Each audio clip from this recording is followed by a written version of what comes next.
Do you have dreams? If so, what kind of price have you paid for them?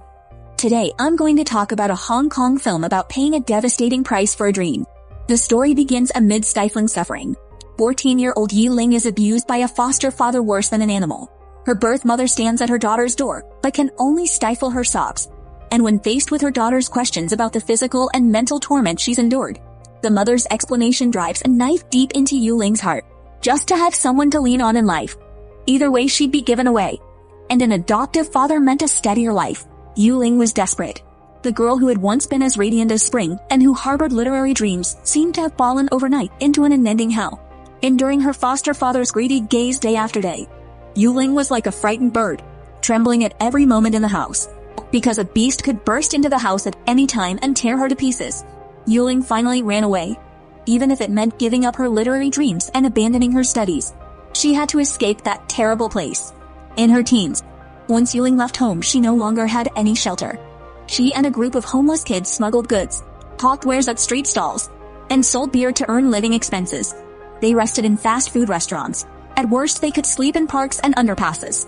Life was hard, but she no longer had to worry about someone suddenly pressing down on her in the middle of the night. Dreams are nothing compared with survival. Being able to live is what poor people should think about. But 14-year-old Yi Ling met Gan Hyoxian, a man who fished alone by the river at night, a man who released the fish he caught. Yi Ling was very curious about such a man doing such a seemingly pointless thing.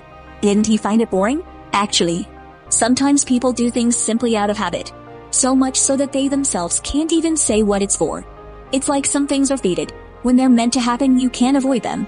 Yi Ling and Gan Hyoxian's meeting may have been a chance encounter that, if they meet again, could be the last time. But when Yi Ling saw a stumbling beggar by the roadside, it was as if she saw herself years later. No income, no schooling, no dreams. That beggar was her future. Having once been sold by her mother, Yi Ling this time sold herself with her own hands. Dreams always come at a price. Yi Ling believed that only knowledge could change her fate. Schooling was the only way to escape poverty and realize her literary dreams. And at this moment, Gan Hyoxian was Yi Ling's lifeline. If you have to say what's different now from when she was at home, it's that her current patron is a bit better than that scumbag foster father. At least she no longer has to endure the pain of being sold for a few meals. Gan Hyoxian had almost half reluctantly become Yi Ling's patron. As a patron, he was competent. He found Yi Ling the best school, became her guardian, paid her living expenses, and took her to the finest Western restaurants for dates. Yi Ling clung tightly to this hard-won chance and studied diligently, rising from the weakest student in class to a top scholar and getting into the best university. Gan Hyoxian would also, like an ordinary lover, give Yi Ling small surprises and even got jealous when younger boys pursued her. But she had already achieved success in her career, and no matter how outstanding she was, her youth was gone. And besides, he was a man with a family. The absurdity of their beginning doomed them to a tragic ending. After 8 years, their relationship was long since more than a simple transaction. Yet the clearer they understood this feeling called love, the more it wounded the other. This affair could never be brought into the light. The grown Yi Ling's years of pent-up emotions finally turned into an indictment of Gan Hyoxian. She had fallen in love with her patron. How ridiculous and how ironic, to them. Love was like a flower blooming from putrid mud. No matter how fragrant, it couldn't hide the filth inside.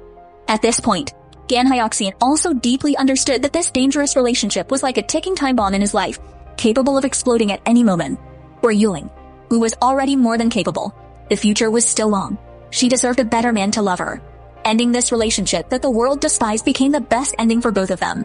After college, Yi Ling left the patron who'd kept her for years and chased her dream, becoming a reporter who fights injustice and exposes society's harsh truths. The young woman who had once been battered and scarred all over ultimately became strong enough to protect others. But Yi Ling never dreamed that her last meeting with Gan Hyoxian would turn out to be a final goodbye. When Gan Hyoxian, already so ravaged by illness that he was barely recognizable, appeared before Yi Ling and told her he had liver cancer and little time left. After so many years, Yi Ling once again felt that heart-wrenching pain. Gan Hyoxian told her that when he died, she should not attend his funeral, because Yi Ling still had the best years of her life ahead and mustn't let such a sordid past ruin her prospects. Whether he had ever loved Yi Ling, Gan Hyoxian never confessed, even to the end. But even if he didn't say it, Yi Ling already knew Gan Hyoxian had loved her. How could he possibly admit he loved her? Yi Ling still had plenty of youth left. And he, an old, sick man, has death with a scythe close behind him, waiting to reap his life. His only hope now is that Yuling can live well and achieve her dreams. After she grew up, Yuling was no longer that street urchin. The pen in her hand became her weapon against the darkness of society. When Yuling learned that the newspaper boss had pulled her 4-month undercover exposé on collusion between officials and businesses for profit, she was furious. She quit her job at the paper and boarded a plane to Chiang Mai, Thailand. It was the second time in her life she had fled. On Chiang Mai's bar street, Yuling met the young Xiaomei. It was like meeting her 14 years ago self. Except this time Yuling was no longer the one being sold. This time she played the role of the buyer, purchasing Xiaomei's freedom for one night. But Xiaomei insisted on providing services, and Yuling's attempts to persuade her failed. Yuling was desperate. She felt a deep powerlessness. She couldn't save others, nor herself. My dearest is dead. What's the point of living? I might as well join him. Red blood-stained Yu gang. But Xiaomei saved Yuling. Xiaomei can't understand at all. Sold by her family as a child. She survived this filthy work to feed them and never considered death. So why would Yuling, pampered and well off, want to die? Xiaomei can't grasp that some feelings demand life itself. Yuling survived. She turned Xiaomei's story into a report. Or perhaps Xiaomei's story was her own. She only hoped that stories like this could be fewer. A little fewer. When Yuling set foot on a familiar road, she was finally able to honestly face her life. Fate is like interlocking tooth gears. With no absolute right or wrong, people's lives intertwine with one another, propelling others' destinies while being pulled forward by those same destinies. And only in the end does a pattern life emerge. Alarm. Bridge pier.